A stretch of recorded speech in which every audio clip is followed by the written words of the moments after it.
आज हम लोग कैटनरी के बारे में पढ़ेंगे। कैटनरी ये बीएससी का कोर्स है। इसमें कुछ पहले इसकी डेफिनेशन के बारे में पढ़ेंगे कि ये होता क्या है, कैटनरी होता क्या है। हैवी का मतलब होता है भारी, इनएक्सटेंसिबल का मतलब होता है जो खींचे ना, ठीक है, फैले ना जल्दी। स्ट्रिंग मतलब जोड़ी होता है। Freely from the two fix point, fix point का मतलब कि दो जगह फिक्स होना चाहिए। ग्रेविटी का मतलब गुरुत्व होता है। द कर्व, कर्व का मतलब वक्र। Formed is called catenary. Catenary जो होती है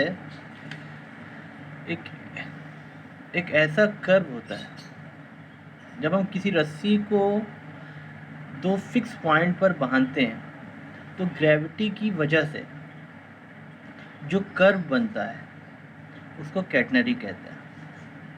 ठीक है, इसकी इंग्लिश में डेफिनेशन देख लेते हैं। Heavy inextensible string Hanks freely from the two fix point under gravity, the curve formed is called catenary. For example catenary ये है, जैसे अगर मान लीजिए कि हम लोगों ने एक ए पॉइंट ये है, एक बी पॉइंट ये है, यहाँ पे कोई तार बांधा, ठीक है, तो ये जो फॉर्म बन जाता है ग्रेविटी की वजह से, इसी को कैटेनरी कहते हैं। कभी तार आपने ऐसा देखा है क्या, बिजली के पोल पर ऐसे बिजली का पोल है और कोई तार ऐसे खड़ा होता हो? ऐसे नहीं होता, बल्कि ऐसे होता है। तो ये जो फॉर्म बनता है ये कैटेनरी होता है। क्या बिजली का तार खींचा जा सकता है? नहीं खींचा जा सकता, इसलिए ये इनएक्सटेंसिबल है। अब कैटेनरी के बाद दूसरा उसका डेफिनेशन होता है कॉमन कैटेनरी। कॉमन कैटेनरी क्या होता है? कॉमन कैटेनरी कैटेनरी का ही थोड़ा सा मतलब एक्सटेंड कर लीजिए, उसी को कॉमन कैटेनरी कहते हैं। If weight of per unit length of the string is constant then curve is said to be common.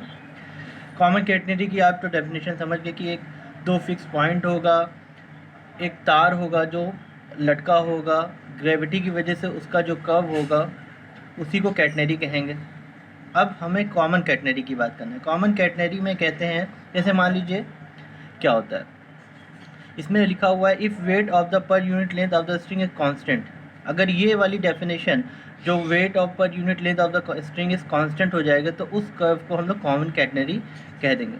तो जैसे मान लीजिए इस तार की लेंथ कितनी हो गई, मान लीजिए 5 मीटर, ठीक है, 5 मीटर हो गई, और जो है हमने निकाला है ना इसका वेट, मान लीजिए इसका वेट भी 5 ही हो गया, ठीक है, मान लीजिए इसका वेट जो है 5 ही हो गया, ठीक है।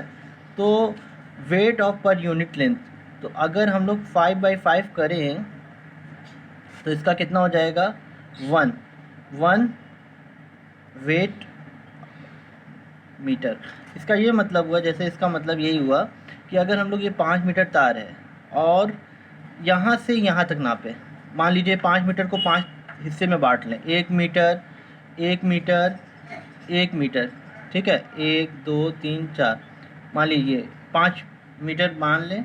सबका वेट अगर ये भी W हो, है ना, वेट पर यूनिट लेंथ, तो ये भी W होना चाहिए, ये भी W होना चाहिए, ये भी W होना चाहिए, ये W होना चाहिए। तब हम लोग इसको क्या बोलेंगे, कॉमन कैटेनरी। कॉमन कैटेनरी में क्या होगा, कैटेनरी का ही डेफिनेशन है, बस उसमें क्या होना चाहिए कि वेट पर यूनिट लेंथ, मतलब कि 1 मीटर का जितना वेट पर यूनिट लेंथ हो उतना ही इसका भी होना चाहिए, उतना ही इसका भी होना चाहिए, उतना ही इसका भी होना चाहिए, उतना ही इसका भी होना चाहिए।